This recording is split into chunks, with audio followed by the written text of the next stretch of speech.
Bismillahirrahmanirrahim. Assalamualaikum warahmatullahi wabarakatuh. Alhamdulillah, puji syukur kepada Allah Subhanahu wa taala. Allah Tuhan pencipta langit dan bumi. Salawat dan salam kepada Muhammad Rasulullah sallallahu alaihi wasallam, yaitu panutan umat untuk akhir zaman, terutama di bidang tauhid dan akidah. Hadirin sidang majelis taklim yang hadir maupun yang sedang memantau atau live di mana kami live pada malam hari ini, di mana saja Anda berada. Kembali kita melanjutkan kajian tauhid Kitab Tauhid setiap malam Isnin. Buka terjemahan halaman 27 ya.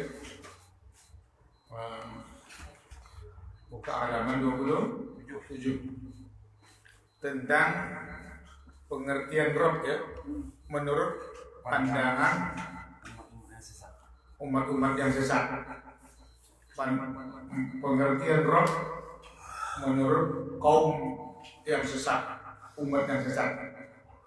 Dulu kita sudah panjang lebar secara mendetail makna Rabb menurut pandangan Al-Quran dan As-Sunnah. Sekarang masuk pula menurut Rabb menurut kaum yang sesat. Kita lihat nanti ya, di mana perbedaannya gitu ya. Coba kita baca. Pengertian Rabb menurut pandangan umat-umat yang sesat. Allah Subhanahu wa taala menciptakan manusia dengan fitrah, mengakui tauhid serta mengetahui Rabb sang pencipta. Firman Allah Subhanahu wa taala, "Fa'aqim wajhaka dini hanifa, fitratallahi allati fataran nasa 'alaiha. La tabdila li khalqillah, zalikat dinul qayyim walakinna aksarun nasi la ya'lamun." Artinya, maka hadapkanlah wajahmu dengan lurus kepada agama Allah. Tetaplah atas fitrah Allah yang telah menciptakan manusia menurut fitrah itu. Tidak ada perubahan pada fitrah Allah. Itulah agama yang lurus, tetapi kebanyakan manusia tidak mengetahui. Surah Ar-Rum ayat 30. Allah Subhanahu wa taala telah menciptakan manusia ya, secara fitrah. Apa fitrahnya? Yaitu fitrahnya mengakui ada Tuhan yang pencipta. Secara fitrah ya, makhluk umumnya, terutama manusia yang berakal yang mengetahui bahwa kita diciptakan secara fitrah mengakui ada Tuhan, ada Sang Pencipta secara fitrah, secara naluri. Jadi kalau ada orang tidak, atau begini, kenapa bisa kenyataan ada orang tidak mengakui ada Tuhan? Berarti ini sudah faktor yang mendatang. Faktor yang mendatang. Mungkin pengaruh yang mendatang atau dari luar. Jadi kalau secara fitrah, kalau fitrah ini kita artikan dalam naluri ya, pembawaan manusia ya, mengakui ada Tuhan yang menciptakan dirinya, mengakui ada Sang Pencipta.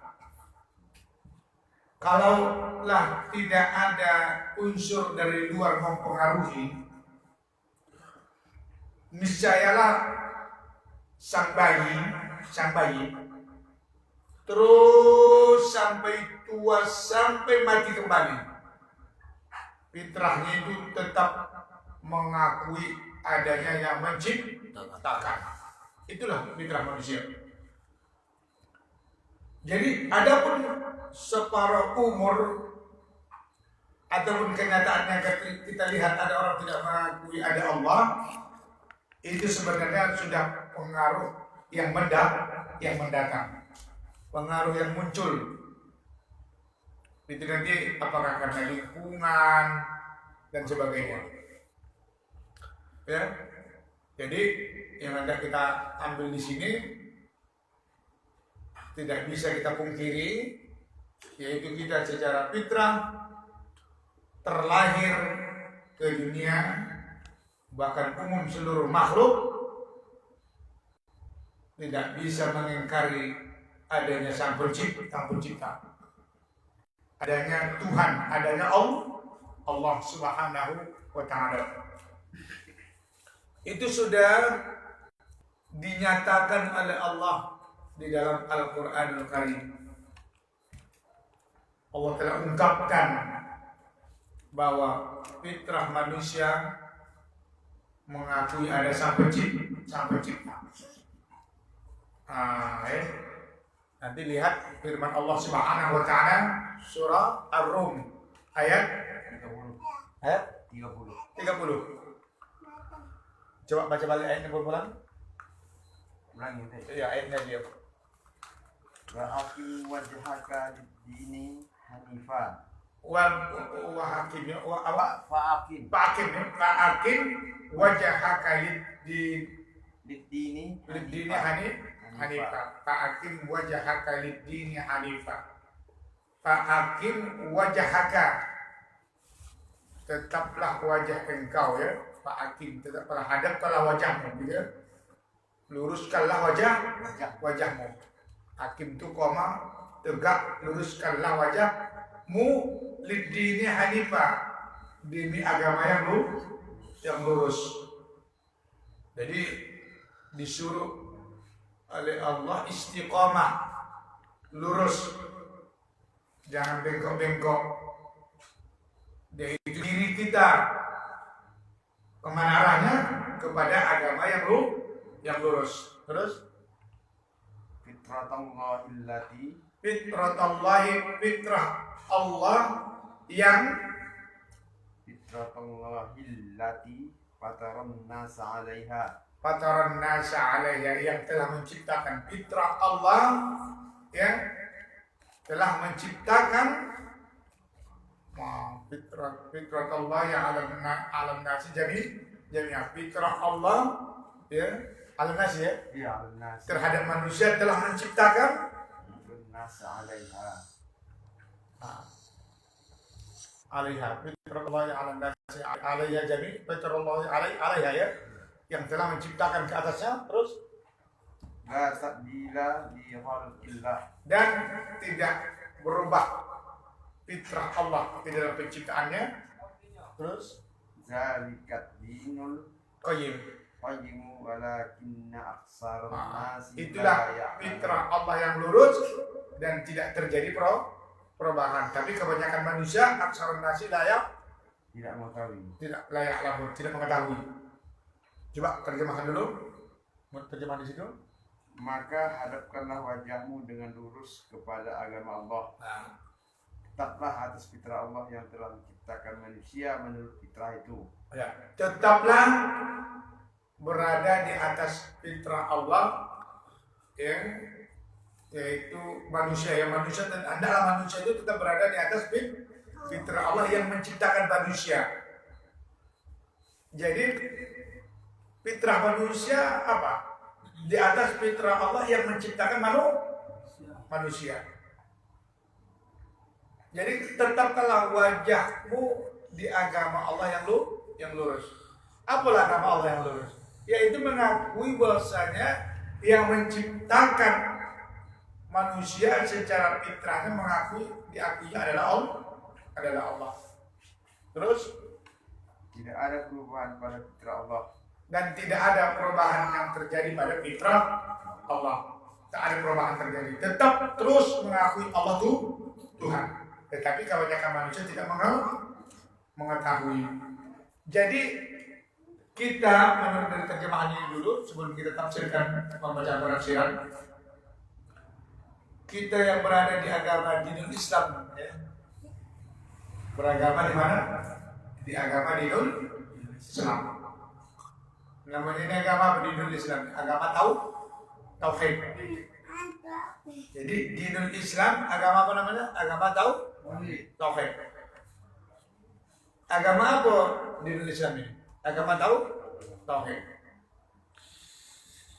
Ini adalah salah satu hidayah Allah terhadap diri kita. Apa? Hidayah Allah. Artinya kita menepati kefitrahan kita. Mudah-mudahan kita dimasukkan Allah ke dalam surganya. Kita yang beragama Islam saat ini, apakah ini kalau bahasa punya pekotobatan kan begitu? Ama pekotobatan kau gitu kan? Artinya kita ini tetap mempertahankan atau kelanjutan kesinambungan daripada pengakuan kita Allah sang pencipta. Jadi mengakui Allah pencipta itu namanya tauhid.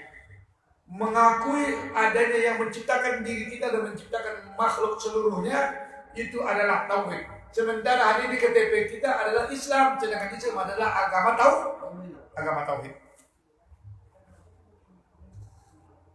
Jadi kita yang hari ini beragama ini agama fitrah.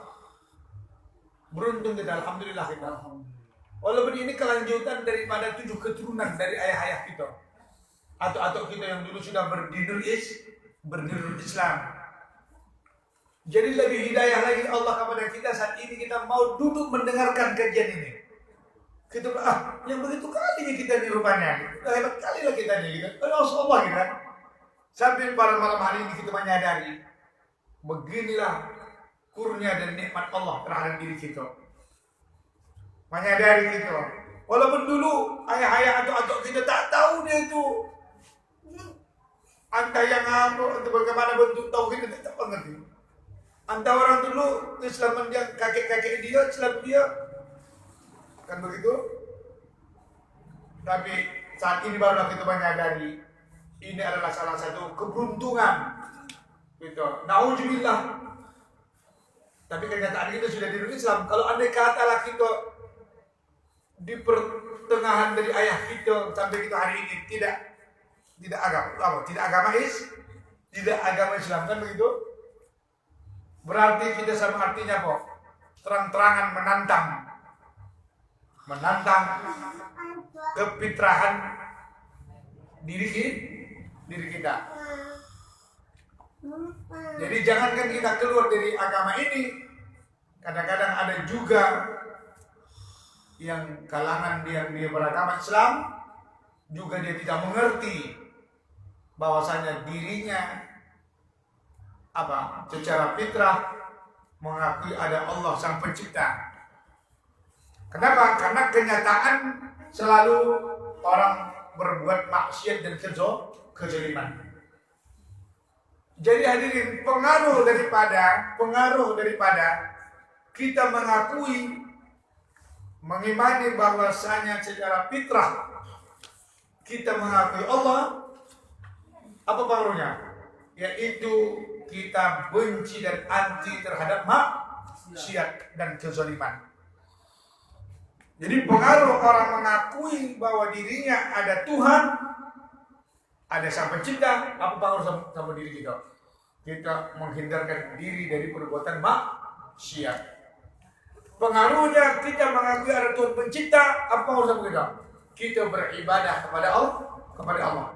Jadi terwujud ibadah di dalam diri kita. Jadi sangat banyak keberuntungan pada saat ini kita menyadari bahwa secara fitrah kita mengakui Allah sang pencipta diri kita. Coba tanya dulu diri masing-masing. Sesudah kita menyadari ada Allah yang menciptakan diri kita, apakah kita malam hari ini apa artinya benci terhadap maksiat? Kan dengan benci. Maksiat apa terutama yang sangat kita benci pada malam hari? Maksiat kesyirikan. Sampai saat dan detik ini benci anti kita terhadap yang berbentuk syirik. Sampai-sampai yang berbau khurafat kita hindarkan diri kita. Itu kan maksiat. Kita hindarkan diri kita. Dan hari ini kita tidak mau berenteng-enteng. Tahu namanya berenteng-enteng? Bermudah-mudah terhadap apa? Yang berbau kesyirikan. Tak mau kita. Apakah itu berenteng-enteng kesyirikan berbentuk hati? Kita jaga perkataan, kita pelihara lidah kita. Jangan sampai mengucapkan segala bentuk kesyirikan. Begitu juga dengan praktek dan perbuatan kita. Kita telah jaga bentuk praktek perbuatan kita dari segala bentuk kesyirikan. Kenapa? Karena itu adalah maksiat. Karena hadirin, yang dikatakan maksiat adalah apa? Maksiat yang dikatakan adalah menantang Allah, walaupun tidak berpengaruh mencederai orang lain. Walaupun tidak berpengaruh mencederai orang lain. Jadi maksiat yang paling besar adalah mencederai Allah Subhanahu wa taala. Jadi salah satu mencederai Allah Subhanahu wa taala adalah kesyirikan.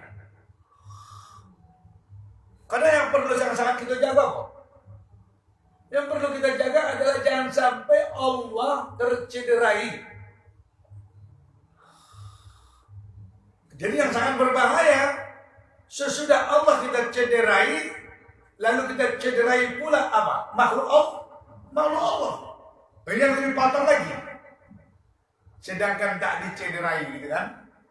Makhluk Allah tercederai dengan perbuatan kesyirikan kita, Allah murka, tambah lagi, sudahlah kita cederai Allah dengan kesyirikan, lalu kita buat pula maksiat sehingga mencederai, merusak apa? Ciptaan Allah Subhanahu wa taala. Jadi minta izin Ustaz, kita jago, kita jangan syirik. Tetapi ciptaan Allah kita rusak. Dan begitu. Ini bukan artinya pokoknya bikin saja lah, mencuri, merampok, membunuh, yang penting jangan syirik, kan begitu kan?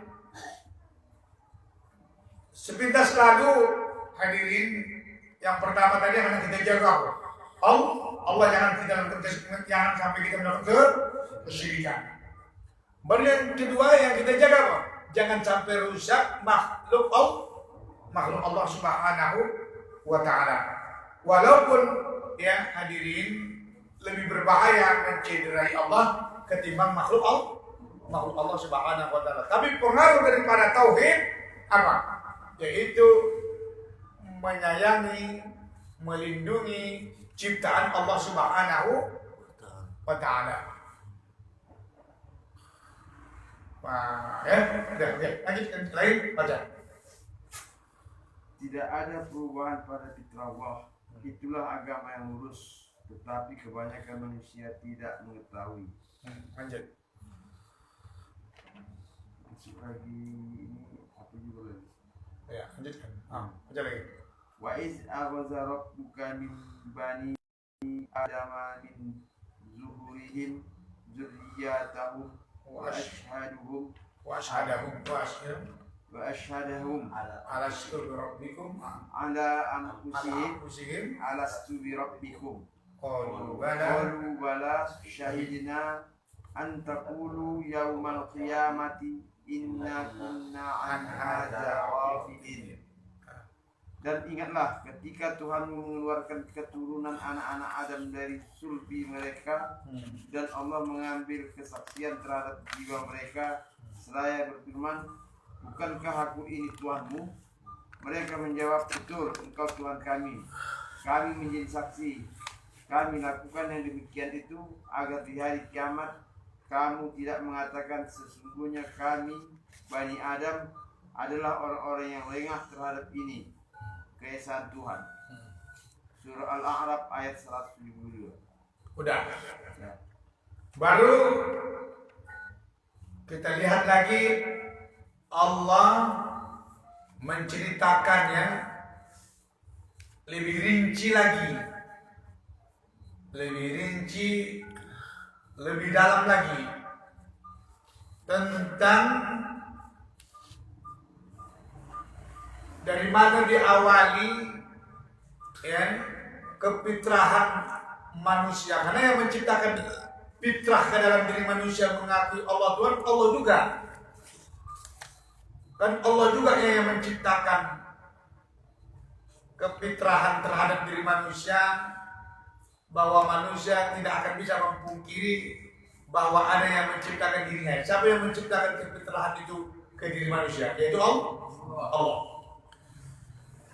Jadi pertanyaannya, sejak kapan dan dimulai kapan kefitrahan itu diciptakan oleh Allah terhadap diri manusia? Ternyata kefitrahan diri kita mengakui Allah Tuhan, pencipta langit dan bumi, itu dimulai ya di alam roh. Sejak awal penciptaan manusia, tapi sebelum tercipta ke dunia. Jadi pengakuan tauhid kita yang ada di dunia ini lanjutan daripada yang ada dulu di alam roh. Jadi kalau begitu, di alam roh, di alam sebelum munculnya kelahiran kita, rupanya kita sudah dicetuskan oleh Allah, sudah diajak oleh Allah berdialog dengan dirinya. Jangan main-main Pak Suni, Pak Ayub, Bang Ayub, jangan main. Ini sudah cukup di hadapan Allah, kita sudah diambil persaksian. Jadi apa maksudnya jangan main? Kenapa dibikin Allah memang seperti itu? Itu pertanyaannya. Kenapa Bang Juanda demi Allah memang itu? Nanti kita jawab di ekor ayat. Apa katanya? Inna kunna an hadza ghafilin. Itu kulakukan memang kata Allah agar nanti di akhirat tidak ada alasan lengah, tidak ada alasan lalai daripada keesaan Allah. Jadi tak bisa kita main di dunia ini. Aku ya Allah, macam mana lah aku tak berbuat kejahatan, menyekutukan kau. Kamu kan tak sampai dakwah, tak sampai kajian sama aku tentang mentauhidkan kau. Kan begitu kata kita besok di akhirat. Kita bikin bisa main-main. Bikin bilang saja besok ke Allah bacanya tak pernah ngaji kok, tak pernah belajar. Karena Allah kan Maha Penyayang. Kan dimaafkan oleh Allah itu. Yang tak ada maaf sudah tahu lalu dilanggar. Kan tak tahu kita. Begitulah alasan kita nanti di akhirat. Kata Allah. Tak ada alasan. Kenapa tidak ada alasan? Kau di alam ruh sudah ku ajak dulu berjanji terhadap ruhmu. Kan ku tawarkan alastu bikum. Tengok ayat itu. Hadirin coba perhatikan. Lihat ayat itu. Alastu bikum. Alastu bikum. Bukankah aku ini Tuhan kau? Kan aku tahu begitu dulu. Kan sudah saya katakan seperti itu kepada kalian dulu. Waktu kapan? Di dalam ruh. Apa jawaban kamu waktu itu? Qalu bala. Semua mengatakan bala. Apa sih bala? Iya betul, kaulah Tuhan kami. Tak ada ketika itu satu pun ruh yang mengatakan kau tak Tuhan kami. Tidak ada alasan. Jadi begitu kau menghadap kiamat dunia berjumpa dengan aku, kata Allah, aku tak tahu. Cuma aku tak belajar. Tak ada yang tidak tahu. Jadi di alam ruh kau sudah kau ambil persaksian mengakui aku Tuhan. Ternyata kau mengatakan setuju aku Tuhan. Jadi hadirin, andai katalah hadirin tidak belajar tauhid di dunia ini, menurut dari ayat ini, menurut dari pemahaman ayat ini, andai katalah kita tak berjumpa dengan manusia, tak berjumpa dengan kiai, tak berjumpa dengan bangku sekolah, apa itu? Menurut dari ayat ini, apakah kita bertauhid? Menurut dari ayat ini, coba hadirin, apakah kita bertauhid? Tidak. Tuh ya, menurut dari ayat ini, begitu kita terlahir ke dunia, tengok, tadi kan di alam roh sudah diambil perjanjian. Apa tadi perjanjian Allah sama kita sama alam roh tadi? Anda kamu mempertuhankan aku. Apa jawaban roh kita? Anda. Kalau begitu berarti Sudah. di alam roh kita sudah bertauhid. Sudah bertauhid. Mengakui Allah tuh Tuhan. Allah Tuhan di alam roh.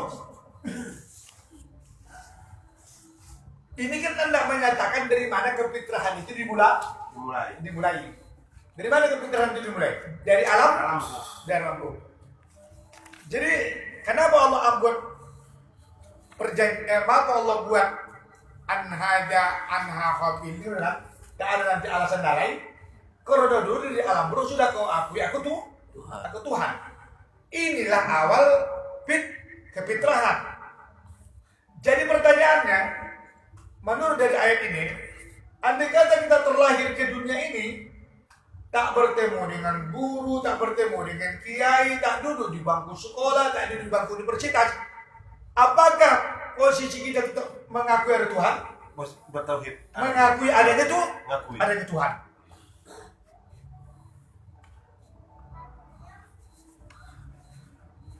Kenapa? Karena kelanjutannya itu tadi.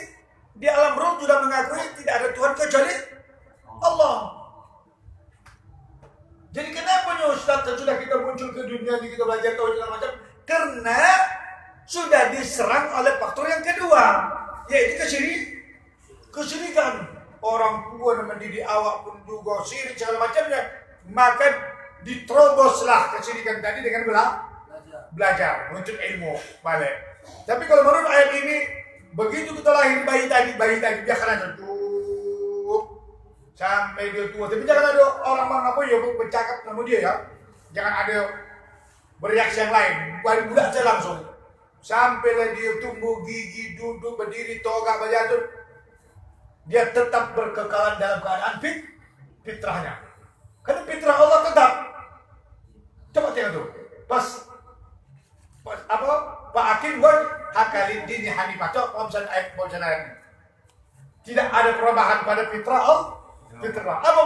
Tidak ada terjadi perubahan pada fitrah Allah. Yaitu mengaku tidak ada Tuhan kecuali Allah Subhanahu wa Ta'ala. Jadi Ustaz bisa buktikan Bapak. Antara anak Bapak dan ayah kocik, jangan senggol-senggol biarkan aja begitu dia jam saja jawab. Apa kalimat yang belum disebutnya? Apa kalimat yang diucapkannya? Saya rasa di kitab kita nanti ini lentak bukan, terutama yang diucapkannya adalah Tuhan Sang Pencipta. Nanti mungkin ada di kitab kita nanti. Jadi kita yang hidup saat ini apa? Kelanjutan daripada melanjutkan pengakuan roh kita bahwasanya tidak ada Tuhan kecuali Allah Subhanahu wa Ta'ala. Hadirin sedang saudara pemirsa di mana saja berada, balik konsen lagi, jangan mantuk. Ini adalah tauhid. Kalau baca tauhid datang setan. Sudah supaya diganggu di mata, ganggu di telinga, ganggunya pohon, masuk angin, buah pukul-pukul, lama-lama buang angin gitu kan. Dia tak apa-apa. Yang penting atau cegah. Sekali janji kalau kau ganggu sedang belajar tauhid, itu biji madu wa kun ja'al haqqun saqal batil innal batila kana zahuqan. Biji madu dulu. Udah, coba lihat dengan Allah pelan-pelan ayat 172. Coba ulang abang baca ayatnya lagi. Ayatnya Wa iz awaza rabbuka min bani Adam min juhum min rihim. Dan ingatlah ketika Allah mengambil perjanjian dari tulang sulbi manusia ya. Terus zurriyatahum itu anak cucu ya, keturunan ya. Wa ashhadahum lalu dia bersaksi terhadap mereka ala anfusihim atas diri mereka, atas diri mereka. Alastu bi rabbikum, bukankah aku Tuhan kamu? Qalu, Lalu mereka berkata, siapa berkata? Para bibit-bibit Nuh yang akan tadi. Qalu bala, mereka mengatakan ya, kami siap buat Tuhan kami. syahidna an taqulu, Kami lakukan ini semuanya agar supaya engkau pada hari kiamat tidak ada lagi alasan lalu itu atau lengah. Jadi hadirin, apakah nanti di akhirat kita kena siksa akibat daripada kita tak belajar segala macamnya, disiksa? Kenapa? Karena Allah sudah ambil perjanjian sama kita. Kita mengakui dia Tuhan. Kenapa kita lengah? Kan begitu. Maka tidak ada nanti alasan lengah di hadapan Allah. An hadha pilih. Apa kau pilih? Lengah atau lari? Tahan kalau besok. Tuhan tak belajar. Tuhan jangan kau giling aku. Tidak ada kata Tuhan. Semua giling semua. Kenapa? Karena anak aja qabil. Inna kunna anak aja qabil. Kulakukan itu semua agar supaya di akhirat tidak ada alasan lengah atau lari. Jadi begitulah hadirin ya. Di alam ruh kita sudah sebelum muncul ke dunia, begitulah bahasanya. Kita sudah mengakui Allah Tuhan. Berarti kita bertauhid hari ini apa? Banyak sama aku suka aku bertauhid aku tidak bapak sudah bertauhid memang dari dulu. Ini kelanjutanlah menjagokan diri kita dari serangan-serangan. Padahal kita ini sudah dewasa, sudah diserang. Siapa Pak yang menyerang kita? Siapa dia yang menyerang kita? Sehingga kita bisa menjadi kufur, menjadi syirik, menjadi apa?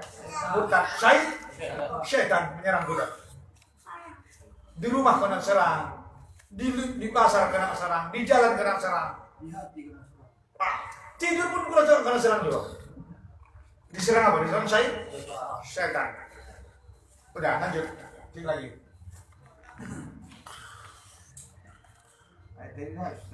Habis. Lanjut. Jadi mengakui rububiyah Allah Subhanahu wa taala dan menerimanya adalah sesuatu yang fitri. Ya, jadi tentang Allah menciptakan kerububiahannya, mengakui itu adalah sesuatu yang fitri ya, menciptakan diri kita itu namanya rububiyah. Jadi terciptanya orang di hadapan kita ini apa nih? Rububiyah. Terciptanya matahari itu rububiyah Allah. Bintang adalah rububiyah Allah. Sampai rezeki kita juga termasuk apa? Rububiyah Allah. Itu sudah kita akui secara fitrah.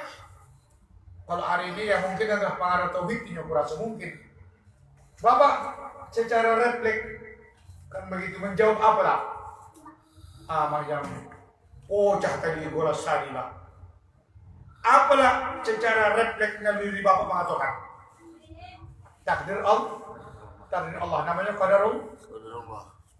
Terus langsung kepada Rasul Bapak, kepada Allah. Meninggal dah nambah obat semalam. Apalah respon Bapak langsung? Innalil. Jadi terbayang kita kepada Allah.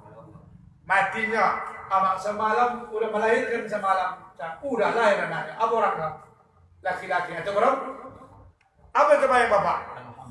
Alhamdulillah Allah cipta, Allah lahir. Ini ada pengaruh kalau mengaji itu Bapak. Mungkin kasih itu kencang.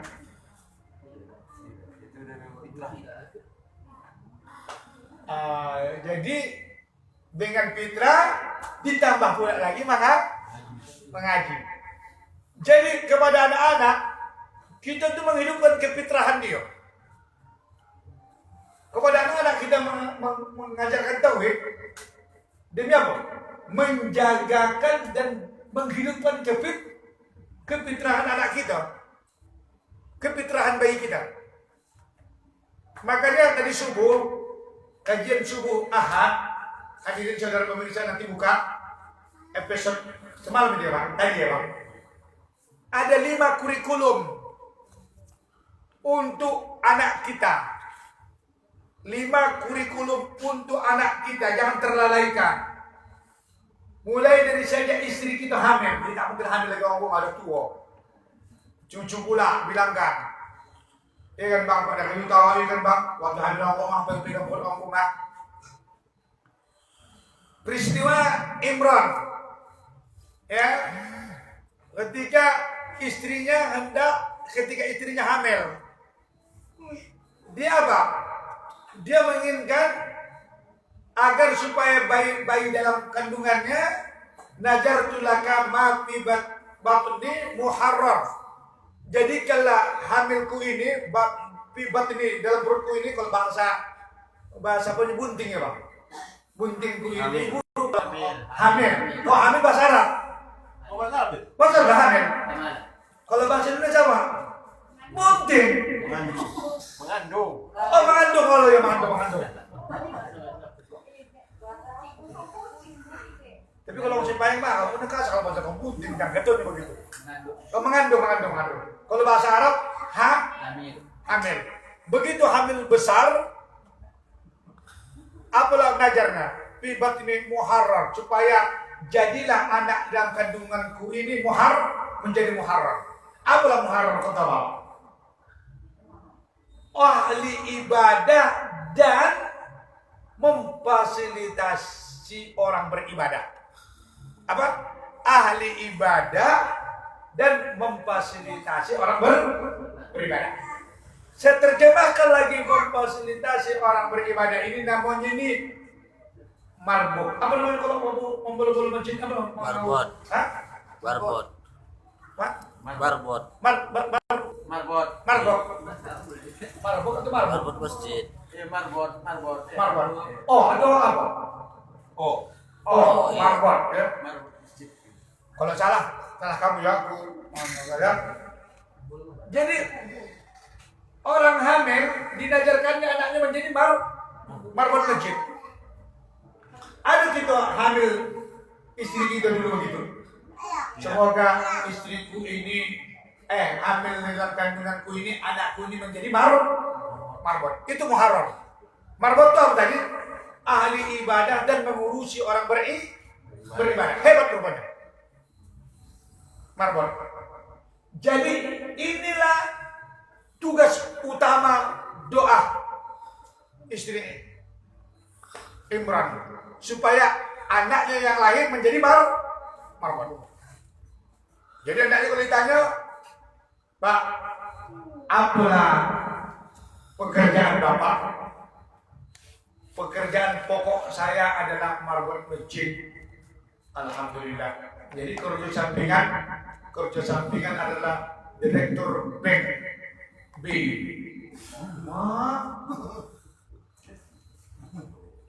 Apa Pak? Tetap Bapak, kerja saya adalah marbot masjid. Jadi kerja sampingan saya yaitu sebagai gubernur di Jawa Timur. Sebagai apa Pak? Kerja sampingan gubernur. Ini tidak. Apa kerja Bapak? Kerja saya hebat now. Pegawai dinas ini sampingan marbot. Jadi marbot menjadi pekerjaan Samping. Mana Bapak pikir? Coba. Tapi ini mana kita tersendak. Marbot ini adalah berurusan dengan Allah Subhanahu. Ini baru tauhid. Makanya ada 5 kurikulum dari ayat ini yang harus hari-hari itu teriang bagi kita. Jadi mendoa Pak Sumi ya, supaya ada lahir anak. Kalau tak ada lagi lahir, tambah lagi sedikit lagi orang rumah, ya Pak anak. Bang Ayub begitu juga. Oh tak lagi bang tambah sedikit lagi. Bakalai dan gua tambah lagi yang ketiga. Biar supaya lahir anak kita menjadi apa? Baru. Buat masjid. Udah ada 5 kurikulum. Apa yang pertama tadi subuh? Tahu? Tauhid. Jadi cucu-cucu kita ajarkan tauhid. Jadi ajaran tauhid ini artinya apa? Mengkawal kefitrahan. Ini tidak dari kocik udah dibawa ke dukun. Udah ditabas pakai Bulut. kemonya. Udah pakai nama bidani pun sudah kukunya panjang, bacangge pula, bahokok gudang. Garam dari kocik sudah disambut oleh orang yang tidak bertahu. Nah, ingat kurikulum ini. Apa yang pertama tauhid, yang kedua apa? Tentu muraqabatullah. Tanamkan kepada anak atau cucu dia ada diawasi oleh Allah. Jangan dok pandang dok nampak Allah. Pakai celana jangan telanjang ditengok Allah. Jangan dipegang itu punya orang marah Allah. Muraqabatullah. Yang ketiga ibadah. Dari kecil anak coba ibadah. Rasulullah SAW masalah ibadah dia jinak-jinakkan supaya beribadah. Sampai cucunya dia sedang sujud dibiarkan ke cucunya naik ke tongkuknya. Biar supaya tahu cucunya dia sedang beribadah. Tampung. Tapi kalau masalah maksiat masuk ke mulutnya makanan itu Hasan dan Husin, Rasul ada mengatakan sedang sholat, dikorek Rasul sedang sholat mulut cucunya itu. Kenapa mana tahu itu yang dimakannya adalah sedekah orang? Kenapa Hasan dan Husin keturunan dari Rasulullah haram memakan sedekah orang, haram memakan harta zakat. Tak boleh dari keturunan Nabi memakan sedekah. Yang boleh makan sedekah macam kita ini. Yang boleh dimakan Nabi apa? Hadiah. Yang keempat, apa ya? Kepada anak dan cucu kita, yaitu akhlak. Apa itu? Akhlak. Suruh anak kita berakhlak. Suruh cucu kita ajarkan dia akhlak. Biar berakhlak dia. Baru yang kelima apa? Adab. Wah, kalau ini insya Allah lah. Adab. Nyambung lah. Ya, apa yang kelima? Adab. Tanamkan dia adab. Kenapa? Adab lebih tinggi daripada ilmu. Al-adabu fawqal ilmi. Coba dulu. Al-adabu fawqal ilmi.